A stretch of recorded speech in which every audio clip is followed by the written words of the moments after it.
Hello students, today we are going to be learning about area and how to find the area of four basic shapes. They are a square, rectangle, triangle, and circle.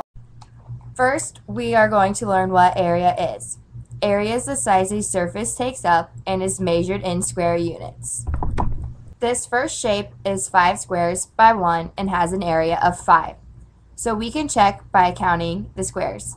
We can do the same thing for this shape, but it's a 3 by 2, so it has an area of 6 square units. These next two objects are a little different, but you can see that their area is found by counting the squares. Area is simply how much room an object takes up. One day, square and rectangle were arguing on who was bigger, but they couldn't decide because they were different shapes. They then remembered that area was the amount of surface something takes up. Square knew to find his area, he was to use the equation a squared or square the length of his side. Rectangle knew she was to multiply her base and height to find her area. Square and rectangle used these equations and began to find their area.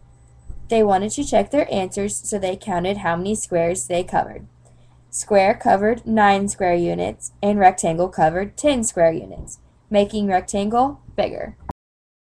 Triangle and circle were wondering one day if triangle could fit into circle. They knew that they couldn't just put triangle into circle because they weren't the same shape. Circle got the idea to figure the area of each other and see if triangle had a smaller area.